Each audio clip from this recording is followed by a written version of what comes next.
and they're very subtly, Jim. I'm forever blowing bubbles, pretty bubbles in the air. They fly so high, nearly reach the sky. And like my dreams, they fade and die. La da da da da da da da. This is a special counter-irritant that we are producing here tonight for you, because WOR is a program station that believes completely, that realizes that one of the best types of remedy available in the neo-medical world today is what is called the counter-irritant. And so, certain liniments are counter pains, which bring blood rushing to the head, make the old eyeballs pop. This program is specially designed to be a counter-irritant to the usual irritants in your life, which are sort of made out of lanolin and B7, make you silky and easy to manage. And we're here tonight to deliberately bug you. And forever blowing bubbles, pretty bubbles in the... Now, of course, there will be millions of readers and listeners, types, who will write in and say, Mr. Shepard, please don't bite the claw that feeds you, my claw. Well, that's what we're here to do. You just misinterpreted entirely what we're here for. I'm here to bite claws that feed us. Of course, they don't feed us very well, but they feed us. Once in a while, a few little acorns here and there, and occasionally a few of the shells from the peanuts. That's the problem, most of us have trouble getting rid of the shells. It's not the peanuts that give us trouble. It's all the rest of it, isn't it, friends? Indeed, I'm forever blowing bubbles, pretty bubbles. Have you ever had the feeling that almost the entire world today is just simply walking around blowing bubbles? Pretty bubbles in the air.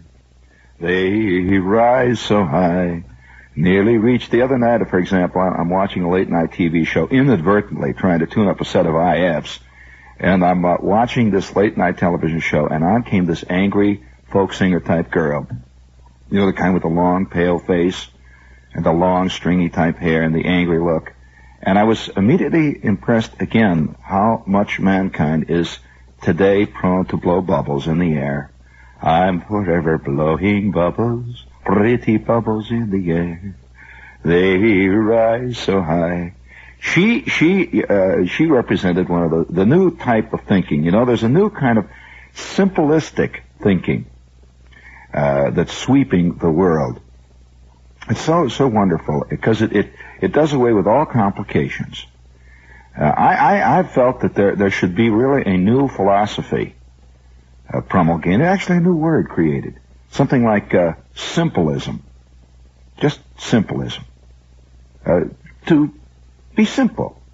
Just everything is cured, straightened out with a couple of quick, simple answers. Just get rid of it all. Now you've seen simplism in many forms growing in our time. There are two kinds of simplists. There's the right-wing simplist and there's the left-wing simplist. And both are equally simple. Both have that little balloon above their shoulder blades, which suffices for that head, and both, by the way, prefer to emote rather than to think. Thinking often is detrimental to simplism, right from the very beginning. They just feel. Remember the recent slogan in the recent election?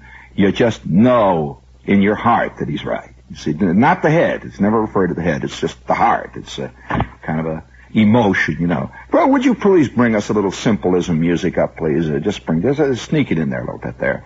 That's it. And so tonight we dedicate our program to all simplists of all stripes. The left-wing simplist who feels that all the troubles emanate from America. That America is the aggressive country in the world. And if America would stop being so rotten, all problems would be solved immediately. This, of course, we dedicate it to all angry folk singers who feel that all anger emanates from America. All rotten stuff comes out of here. This is left-wing simplism. And that's what that little girl was talking about on the television show. Now, that gee, wouldn't it be wonderful to be able to define what's wrong with the world so easy? It's just America. Just America, we got to get rid of all this stuff. She says, well, why we have wars? Well, America's obviously the most aggressive country in the world. Just throw all our bombs and stuff in the water, and that's the end of it. It's all over then. And everything will go on and on and on like a big, vast song. Would you bring me big, vast song music up?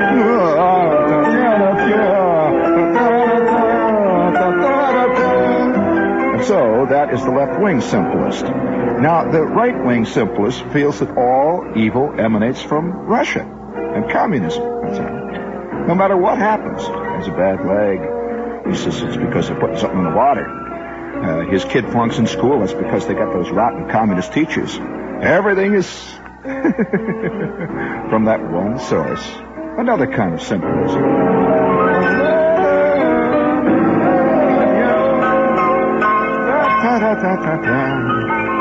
And so tonight we salute all of you simplists of whatever stripe you might be. And by the way, none of them are listening. The right-wingers think I'm a left-winger, and the left-wingers think I'm a right-winger, which, by the way, is also part of the simplistic ideology.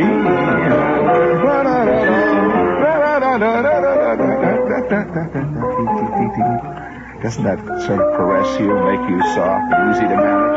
Come on, bring out a little more of that landlord, Jim.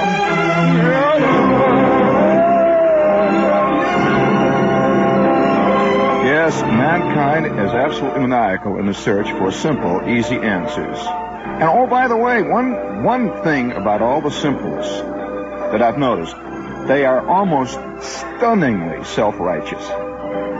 The John Birchers on one side radiate goodness. Joan Baez on the other side not only radiates goodness, she created it.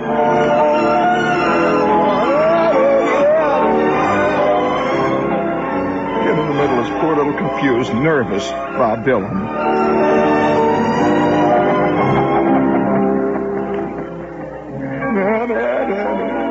Now I can immediately hear thousands of them saying, "Oh, what a rotten cynic." That's translated thinking. That translates thinker there. Now, I've really often felt, I honestly have, Jim. You just keep that behind me there. We'll call for it when we need it. Just hold it in abeyance there. We've got, that's it there. One last burst of Tchaikovsky there. Squirt him in the air. Ah, boy. I've often felt it would be nice, wouldn't it? You remember that old canard that nobody talks much about? Ignorance is bliss. It really is. It honest to John is. I watched that camera zoom in on this simple-minded folk singer whose heart is in the right place. We can't deny that. But whose head is somewhere out in left field. That simple-minded folk singer, the camera zoomed in on it, and there was the absolute perfect picture of bliss. Totally convinced that she had discovered good at the age of 23, and knew exactly what all the problems, how they could be solved. Of course, she defined, she like most of that type of simplistic thinker, they define evil as the society from which they have come. That's an interesting kind of symbolism. There's two kinds, really. One defines evil as emanating from their own society, and all evil. That's it. All evil. Now, the other kind of symbolism, or simplistic individual, defines his society as all perfect. And all evil comes from the other society. All evil comes from the other society, no matter what kind of evil it is. Any kind of evil. And so you have these two great factions constantly going on and on, but they have one beautiful thing in common. Simple. They are the simplists. Now, they can be right-wing or left-wing, but one thing they ain't. They never see grays in anything. Now, the right wing or the left wing, either. They never see grays. Have you ever noticed, as simplists, you'll find them, you'll find millions of them in the civil rights movement. And particularly some of the current playwrights. Very simplistic. There's good guys and bad guys. Simple as that. There's the evil and the good. No question about it. And it just depends on who you define as evil or good. That, of course, again defines what kind of a simplist you are, left or right. And I've often felt, gee, it must be wonderful to have such a nice, simple view of the world that you just know. You absolutely know where all the evil. Then, of course, there are the religious simplists. Now, that's another subcategory. They define all evil as coming from people who are not religious. Simple as that. And they're a little confused, of course, when they drag 2 or 3 guys from Murder, Inc. in, who are big contributors to the church. They're involved. That confuses, but they never mention that very much. But nevertheless, there are several different types of simplists that work. And when we're in the political arena, of course, there's the left and the right. And then there is the religious simplist. He often will have political overtones, and in fact, many of the simplists will overlap in many different areas. For example, you will find the extreme left-wing simplist, while not often admitting that he's religious, will be very evangelical. He will be even more evangelical about good and evil quite often than the ones who avowedly admit they're religious. And yet, he has no trouble. He has no more trouble in defining good and evil. He has no more trouble in defining good and evil than the man on the far right who quite often brings in traditional or classical religious concepts. He defines good, though, usually as himself. All the things he believes in are good under the strict interpretation of whatever Bible he happens to read or believe in. So you find these this can be a very confusing issue here to discuss it. And how I got on it tonight, I don't know, but I was really hit watching that. And of course, I'd like to say this one other thing too. People who are not simplistic are always at a great disadvantage to those who are. In other words, the argument of the simplest is always very clean cut. It's very forceful, and they are also bolstered by their tremendous self-confidence, which comes from being a simpleton. Self-confidence emanates from every simpleton I've ever known, and that's a good word, by the way, simpleton. It just absolutely is. A simpleton is totally convinced I've talked to, for example, the simpleton, let's take the right-wing aggressive simpleton. The right-wing aggressive simpleton. His total foreign policy often is involved in just 2 words: bomb them. And he's totally convinced that that's right. And furthermore, not only is it right, but it'll work. He sees no repercussions involved. He sees because it's that self-confidence, a wonderful thing to have. It makes you go through life absolutely happy. Although, unfortunately, most of them are unhappy because they keep seeing the other kind of simpleton around. They keep running into the other simpleton. Then you have trouble. When Joan Baez runs into Robert Welch, you have problems. I mean, now they're both simpletons. Now, I must say this: I'm not taking any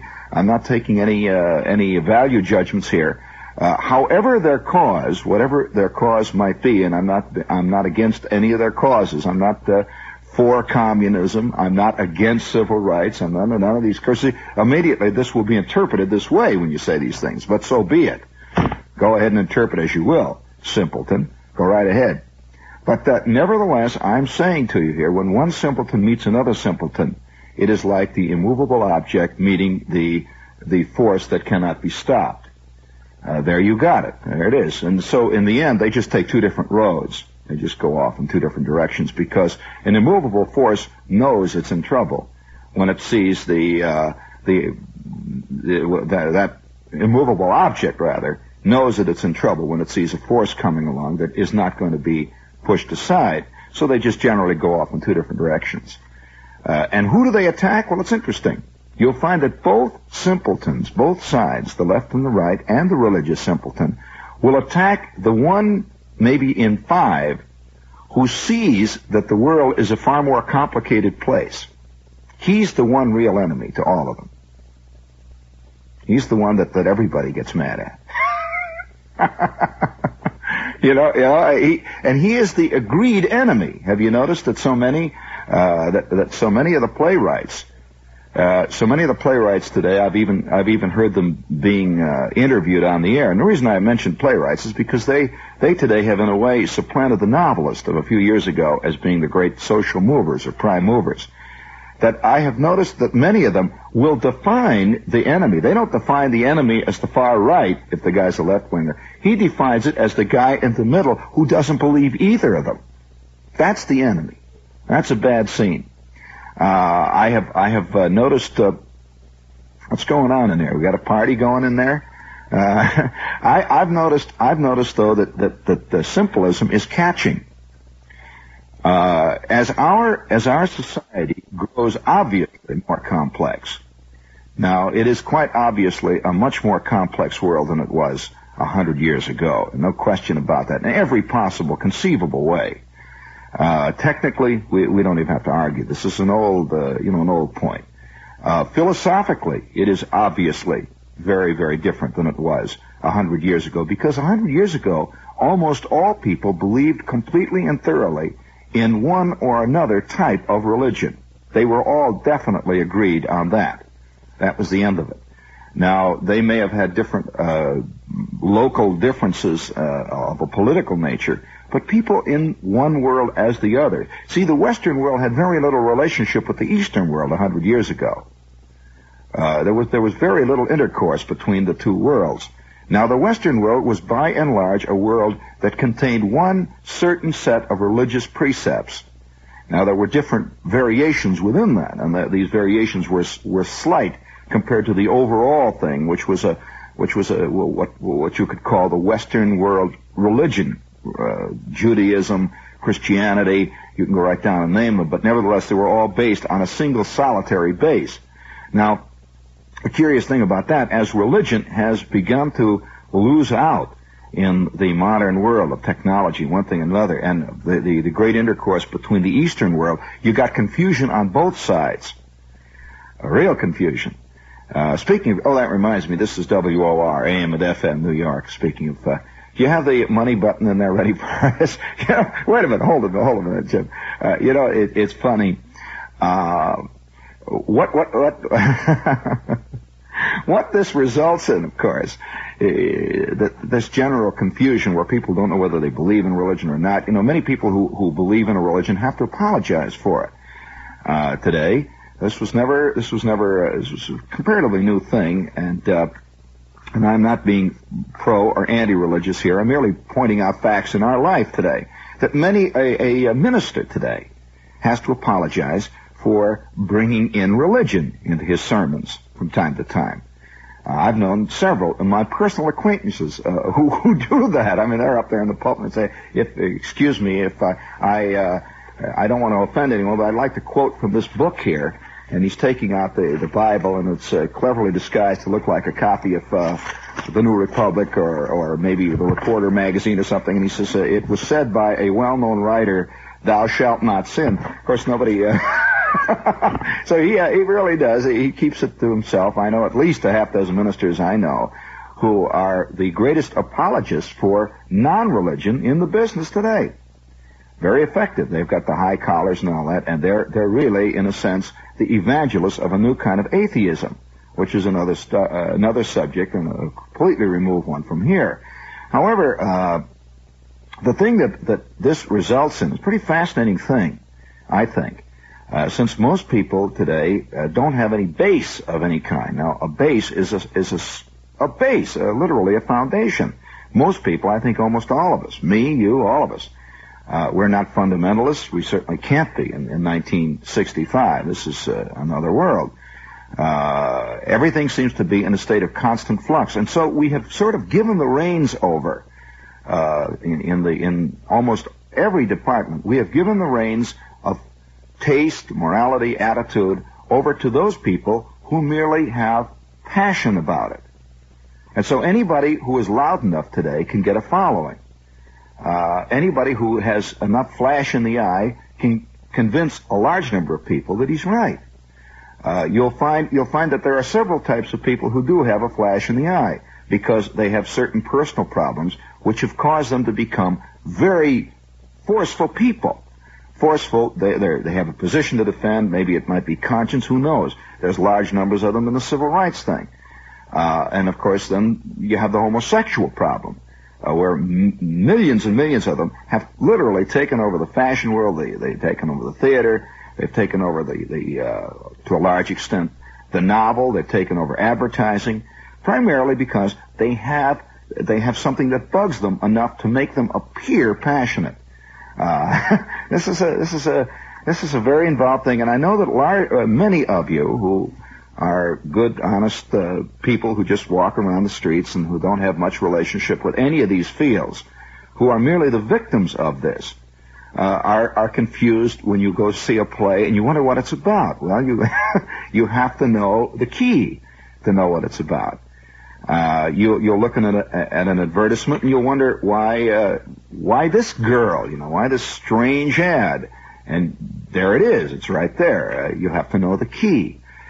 You'll go to this art gallery and you wonder what's this little boy, this little kid stuff all over the walls. It's literally little children stuff. The underground movie bit, which is little kids playing in the basement.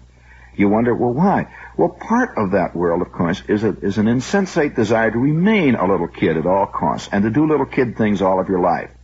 This is called camp.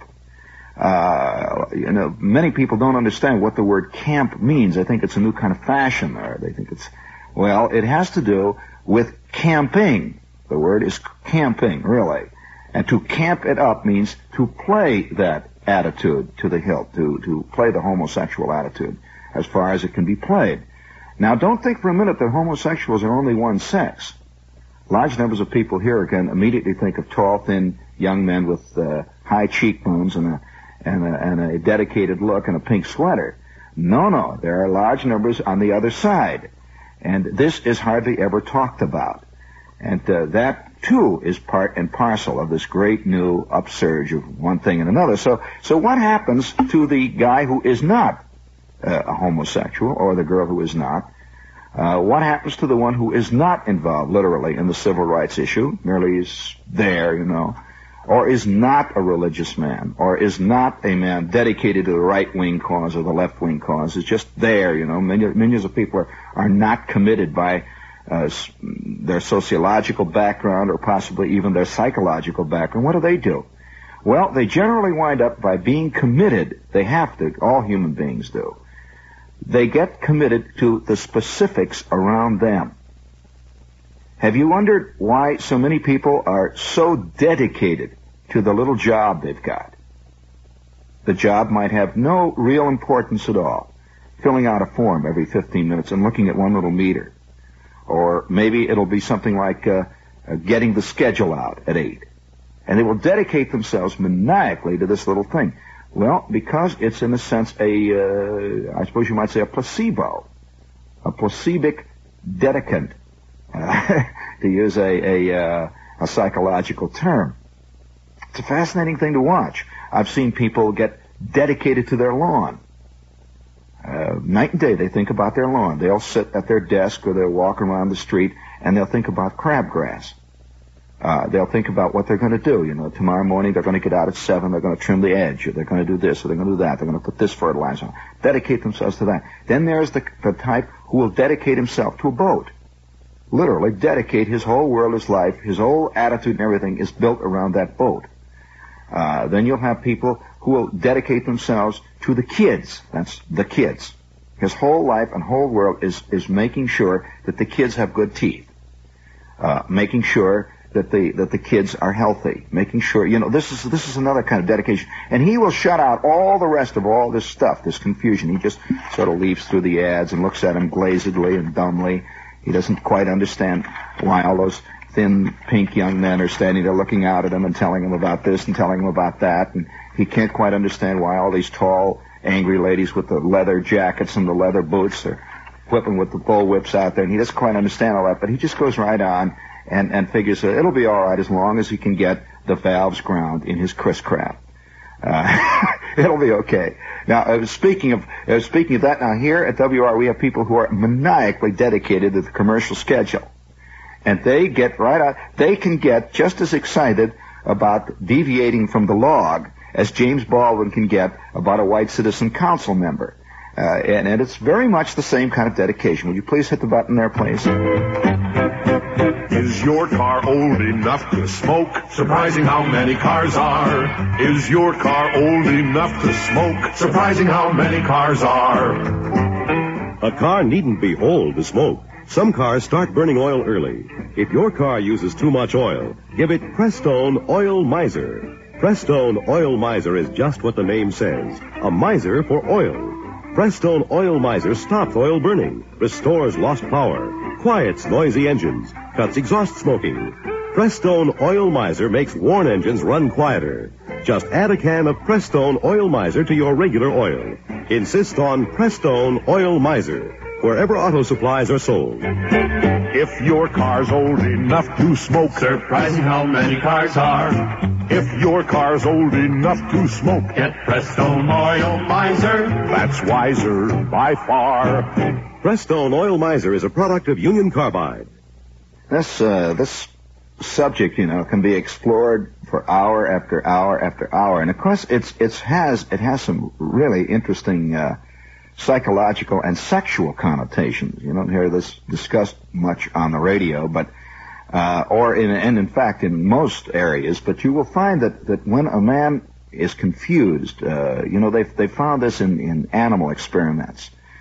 I've seen them performed where they'll take a half dozen animals, white rats or something, and put them in a situation whereby they know the situation. In other words, they know where they can get their food, they know where they can get their water, they know where safety is, and they know where danger is. In short, they're aware of their environment. They're very much involved in it, and they know it. Now, if you begin to confuse them by changing the various basics in their environment, like putting the water, instead of putting it to the left one day, you take the water and you put it up on the shelf. And instead of putting the food on the shelf, you now put the food under the rug. And danger, which used to come from the left somewhere, this big sound of the truck or the dog barking, suddenly comes from behind them. Change all things and keep changing them. The next day, you shift it around. Now the danger comes from the right. And now the food is behind, and so on. Eventually, the rat or the animal is beset by tremendous numbers of fears, nameless dreads. He is also beset by a tremendous sense of insecurity. He can't make heads or tails of anything. And one of the most curious results of this is then sexual confusion. Are you aware that this happens in many laboratory animals, where after the environment is shifting around, then you have the sexual confusion. Then you begin to have male-type rats are beginning to wonder why it is that they can't have little babies. And you have female-type rats are beginning to wonder the opposite, It really actually happens. Now, this is, of course, one of the things that's happening in our society right now. Large numbers of people are confused. And you see it on all sides. Recently, we did a piece on fashions, the New York Times fashion magazine. And here's from the March 7th issue. Here's a picture of a lady now. She's looking out, and she's wearing new male pajamas. And they are male pajamas, look very much like men pajamas, including, and this is a curious thing, including zippers in male places. In other words, she's definitely got what the fashion industry calls a fly. There it is. It's right there. And now the confusion, of course, what function this fills is very difficult to say. But what it does fill is a psychological function. It's a very symbolic function. And these new things which are beginning to come out and to confuse a large number of people, do not confuse those people who are inherently confused. They recognize by confused, who are baseless, who have no base. So they recognize the value of a large lady who's had trouble for a long time with, she thinks, of course these things can be overt or covert. She thinks men are silly, and she's had problems with men. She's vaguely envied men. She says, they've got a very envied position in society, one thing or another. She definitely sees the sense in having what she calls sensible pajamas. And they'll have low heels and with the zipper up the front and the whole scene. She will fall right into this. On the other hand, you find the opposite among the male. This goes on and on and on, and has, even in the end, ultimately, of course, it has political repercussions, and it has certainly religious repercussions. It has other things which have not yet been quite yet been defined. No one quite knows what it'll result in the year 2000. But it could result in some very interesting things. You'll notice, for one thing, that the whole concept of camp is mindless. That there is never any implication other than just fun. Fun is the key word in the whole idea of camp. To have fun.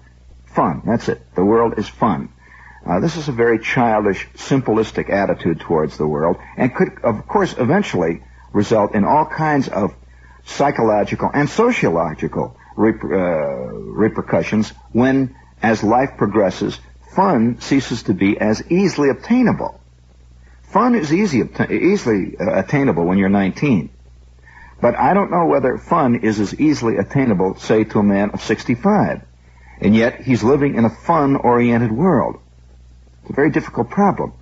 Now, I'm not so sure whether the great advocates of camp, the great advocates of pop, the great advocates of fun today, I'm not so sure that any of them have ever considered the possibility that there will be a day when they will not be the tall, thin-cheeked youngsters. In other words, it's a concept of eternal youngsterism. Is this type show confusing or boring? Which is it? It's neither.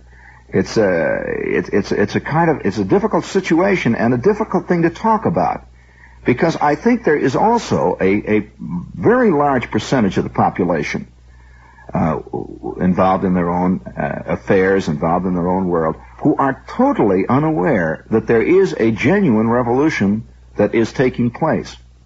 Now, this revolution is not as simple as simply the civil rights revolution. That's just one tiny, of course, that's not even, I think it's separate and removed from it. Because the world of camp, by the way, does not get involved at all in things that are as real as that. It may play around with them a little bit once in a while, but it is far removed from the reality world. I think in a sense, why camp is so vicious? Well, camp is vicious. It's often quite vicious because it's largely a destructive attitude, because of many things. First of all, you've got to understand that these are grown-ups playing child, and that's not easy to do. Not only is it not easy to do, it comes along with it comes a profound sense of unreality. It's difficult for a 35-year-old man to sit in a playpen and chew on a Tootsie Roll and pretend that everything is okay and this is the way it should be. Now, why do they get vicious? Because the outside world keeps impinging on them. In other words, the more reality impinges on a true believer in the camp philosophy, the more vicious he is apt to become. Because viciousness, in the end, is the only kind of reaction he can have. How does he treat disease? What happens when he begins to develop wrinkles in certain places? What happens when the girl can no longer identify completely with the Beatles? What happens then? Then there's that. Well, of course, the word is not really. It is vicious, but the word that is actually used in the camp world is, and it begins with a B, and it has to do with large female dogs. That's literally what happens in both sexes. This, and in the end, you will find that many of the retired types, when it becomes quite evident that they've been sort of cast aside because they have created a youth cult, and now they're no longer youths, then they turn to politics. They will often quite turn to things which, in a sense, tries to destroy the structure, the society from whence they sprang. It's a fascinating subject. That in Hitler's Germany, for example, In the early 20s, large numbers of them were attracted to this movement because it seemed to be revolutionary. It was destroying things to get rid of the old. You know, there is a current myth about that the destruction of anything is good. That the destruction of anything which is from the past is a good thing. Well, be very careful about that. You know, it took 3,000 or 4,000 years for us to discover that it was not necessarily a totally good thing for man to do just exactly what he wanted to do all the time. In other words, the world of the barbarian is a world of complete selfishness. If he wants to kill, he'll kill. If he wants sex, he goes out and grabs somebody. If he wants to eat, he goes out and kills somebody's cow. That's as much as that's about the morality. The morality of the barbarian is what is good for me is what is good. That's the barbaric attitude, the attitude of the barber, the attitude of, and I'm not talking about guys who cut your hair. That's the attitude of the barbarian, excuse me. It's the attitude of the Genghis Khan and the Attila the Hun. And so that, of course, is carried to the final ultimate stage, which we might possibly see in the 23rd and 24th century. Who knows? They may ride again. But the viciousness of the mindless. See, I think that the mindless are almost always vicious. I think that the lower down you go in the scale of creature, the lesser the intelligent creature, the more you tend to have total viciousness. The only way that the animal knows how to defend itself from a complex world is to bite and snap. And so you will find that a highly intelligent animal rarely is a biter. Gorillas, for example, do not bite and snap at their horizon.